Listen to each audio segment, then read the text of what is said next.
始まったな。怪獣8号。 Mesdames et messieurs, ici Chach sur la chaîne secondaire Série Chach le Phénix pour vous parler de cet épisode 10 de Kaiju numéro 8. Donc le dévoilement, ça y est, c'est enfin la révélation de Kafka, un événement qu'on pouvait pressentir depuis un long moment. Et c'est vrai que de toute façon, il fallait bien que ça arrive au bout d'un moment, comme vous le remarquerez. De toute manière, là on est dans un cadre assez différent, même petite lumière bleue, peut-être que ça fait un petit peu trop, mais c'est pas grave parce que j'ai pas d'extrait à vous montrer cette semaine. Ce sont les aléas des reviews d'anime, des sites bloqués de temps en temps, et on n'a pas d'extrait, mais on s'en fiche. On est là pour parler de Kaiju numéro 8. Oui, cet épisode, en somme, on peut se mettre d'accord. J'ai reçu des messages avant de le commencer qui me disaient que l'épisode était exceptionnel. Et en soi, durant tout l'épisode, en fait, le combat de Oshina et compagnie, 9 sur 10. Très clairement 9 sur 10.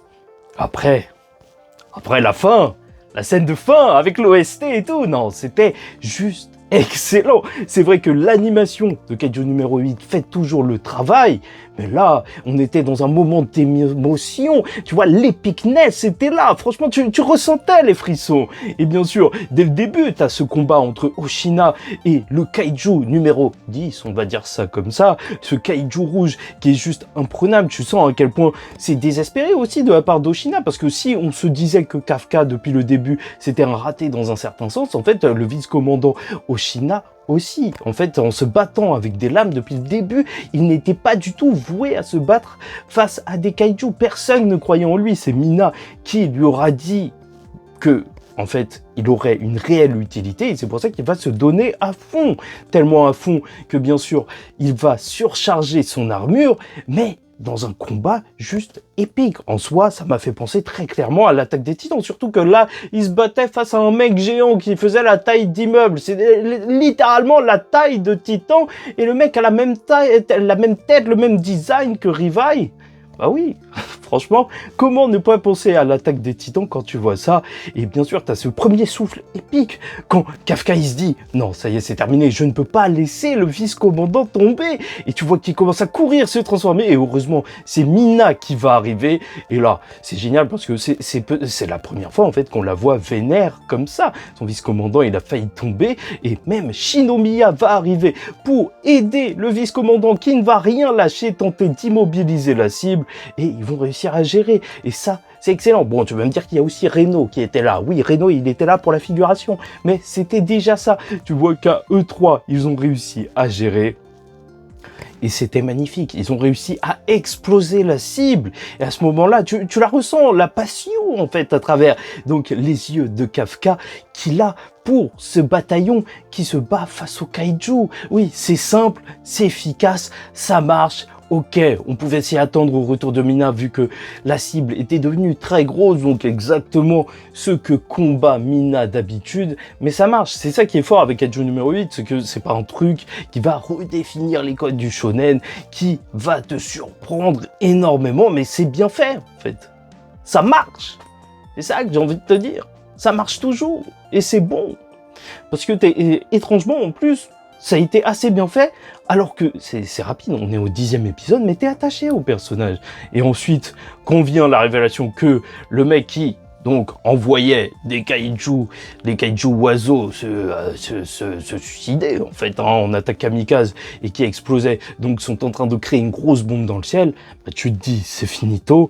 Et la scène de Kafka, elle est folle, les gars, quand il commence à courir comme ça, et en plus, voilà, encore une fois, tu t'y attendais. Dans les précédents épisodes, t'as Ishikawa qui te disait quand même « Oh, faites attention, Sensei, ne faites pas la bêtise de vous transformer !» Tu vois, en fait, tous les voyants étaient au rouge, tout le monde disait que c'était très grave s'il se transformait là, il était en pleine base, il serait remarqué, il ne pourrait pas s'enfuir. Et donc, tu le sens que ça va arriver.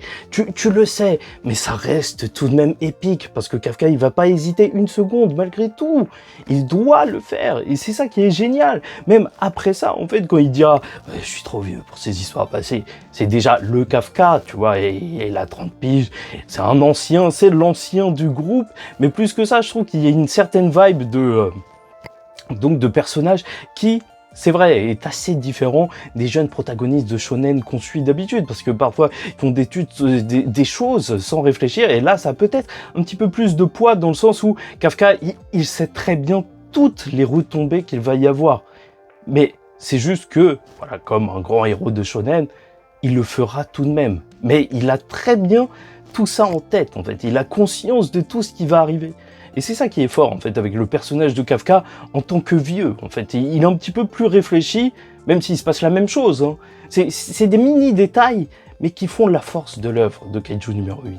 Vraiment, tu le sens, il l'a fait, il devait pas le faire, mais c'était magnifique. Déjà, c'est vrai que la scène était folle, quand la bombe, elle se renvole, le mec, il s'en transforme en missile, il s'envole dans les airs et tout, il pousse cette bombe géante qui a donc un souffle de déflagration juste énorme et il continue de les protéger, même au sol.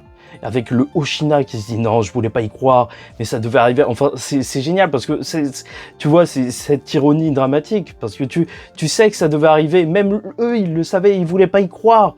Et c'est là.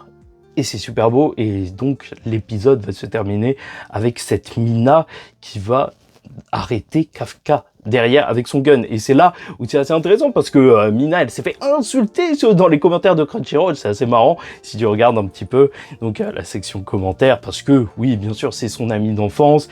Elle arrête Kafka, mais je tiens à vous le dire, en soi, c'est peut-être la décision la plus logique.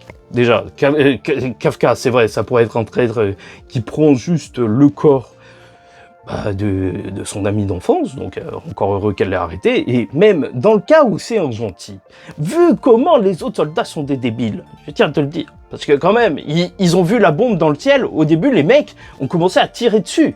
Je sais pas si le niveau de folie, tu le saisis. Donc imagine si elle n'avait rien fait. Heureusement qu'elle a agi rapidement, sinon les gens ils auraient commencé à tirer dans tous les sens sans réfléchir. C'est vrai. Au bout d'un moment, et je dis pas que c'est des flèches hein, à l'intérieur de ce groupe. Donc voilà, elle a arrêté, elle a géré la situation et au moins ça a calmé les choses. Reste à voir ce qui va arriver par la suite. Est-ce qu'on aura le procès de Kafka? Est-ce qu'il va devoir se défendre ou est-ce qu'on aura un Kafka qui va s'enfuir et on part sur un arc d'arc Kafka, qui sait, pour affronter les kaiju à chaque fois qu'ils ont besoin d'aide? On le verra bien, mais dans tous les cas, là, il y a eu assez de liens qui ont été créés pour, c'est sûr, avoir un épisode poignant lors du prochain, les explications de Kafka et compagnie. Et bon, je t'avoue que même si j'ai lu le manga, je me souvenais pas de ce moment juste épique. J'ai ressenti les frissons lors de cet épisode. Ça veut tout dire. L'épisode était juste magnifique. Et on est bien, hein. Là on suit la suite de Kaiju numéro 8 et ne vous inquiétez pas, dès qu'on aura terminé, on suivra le manga ensemble, je vais faire une relecture, on va lire ça arc par arc pour en venir au dernier chapitre et ensuite on ne s'arrêtera plus. Ça y est, le train est relancé pour Kaiju numéro 8, je ne comprends pas pourquoi il y a encore des gens qui dorment dessus, pourquoi ce n'est pas en train d'exploser vu la folie que c'est. Enfin bref, ça vous pouvez peut-être me l'expliquer en commentaire, likez ou dislikez la vidéo. Donc commentez et vous abonnez si vous n'êtes pas encore abonné. En tout cas, c'est du très bon pour moi. Vraiment, le meilleur anime que je suis hebdomadairement en ce moment, alors que je suis aussi Windbreaker, Demon Slayer et My Hero Academia. Mais Kaiju numéro 8, ah, c'est bon. Très très bon. Bon, en attendant la suite, je vous dis ciao tout le monde, faites très attention à vous et surtout, paix sur vous.